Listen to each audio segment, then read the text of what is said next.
Are you feeling stressed, unhappy, not really sure where your life's going at the moment, and just feeling burnt out? Here are a few tricks that can help you instantly to feel much better and feel happier and more positive. First thing we can do is meditation. Now, I know what many people just think about meditation. They think it's not really working. It's not going to be helpful at all. But believe me when I say this, it's one of the most powerful things that can help you. Take 5 minutes out of your busy schedule and sit against a wall, on the floor, wherever you feel comfortable. Relax all of your muscles. Take a deep breath, close your eyes, inhale and exhale. Now that's all you have to focus on, breathing. Literally just breathing for 5 minutes. And don't think about anything else besides breathing. Take all of the negative thoughts or any thoughts that are, just throw them out. Now the only thing you're focusing in that moment is your breathing. After you do these things for 5 minutes, believe me when I say you will instantly feel much better. Now, this is a gradual process over time. You'll feel better at that moment. To help you over a long term, you need to make this a consistent practice. If you only do this once, you will feel better for a little bit, but you need to do this on a regular basis for it to be helpful. You also need to be mindful of this activity that you're doing. It's not just any other activity that you're doing. It has a specific purpose, and the purpose is to help you relieve stress, to help you feel better. Now you go into meditation with that mindset. Don't just let it be any other activity in the schedule that you have. Be cognizant of what you're doing. Number 2, journaling.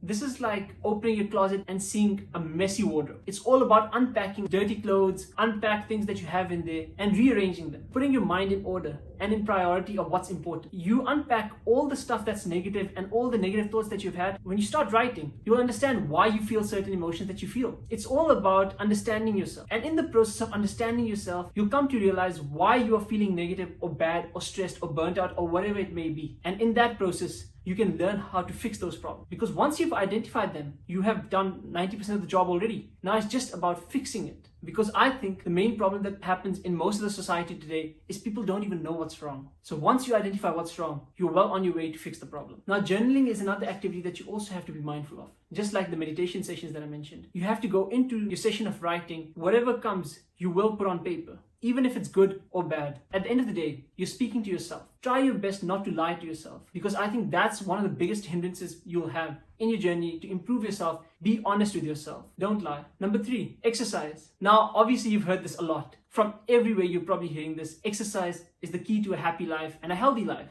Well, of course it's true. Now I'm mentioning this as part of it because all of these things, they fit in like a building block. One of these things can help you on its own, but if you bring all of these things together, I think that's where the main improvement will start happening. You'll start noticing results very quickly. In terms of exercise, it doesn't have to be anything strenuous. Start off with something that you feel comfortable with in the beginning.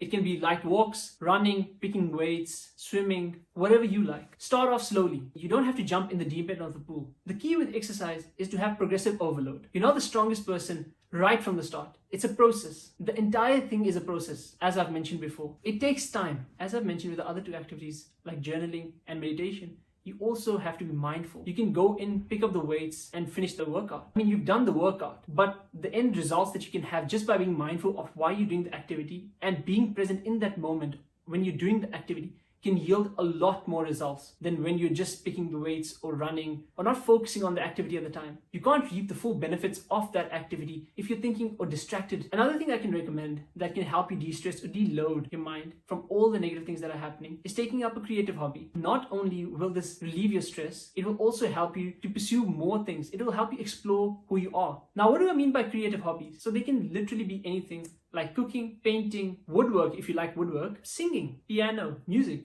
anything that you like. It's also a process of learning what you're doing. So in that process, you also learn about yourself. Once you take on these hobbies, you go on a journey about exploring and finding out how you can better yourself in that particular activity. So the skill sets that you learn whilst pursuing this activity, you can take them into your everyday life. When you're cooking, it's not just about cooking. You're learning how to cook. In that process, there are many things like cutting, what ingredients to put together, what tastes well together. This is also kind of like a distraction from your stress. It helps you take your mind off all the negative thoughts. And the good thing about these creative hobbies is it's inherently something that makes you stay in the moment. It pushes everything out because you really have to focus on that activity at that moment. The results come immediately, don't they now? If you miss a stroke whilst painting or mess up that stroke, the result will be evident straight away. These activities force you to be present in that moment. Now, the skill that you can learn during these activities, you can take them back to your journaling session and your meditation session, which is to be present in that moment. Now, these are some of the activities that I've outlined that can help you feel better instantly. But the thing is, you should really try to put this in your everyday schedule or like your weekly schedule and make it a regular practice, because the results that you will get then are a lot more than just a once-off activity. Thanks for watching and subscribe to my channel for more videos on mental health and personal growth.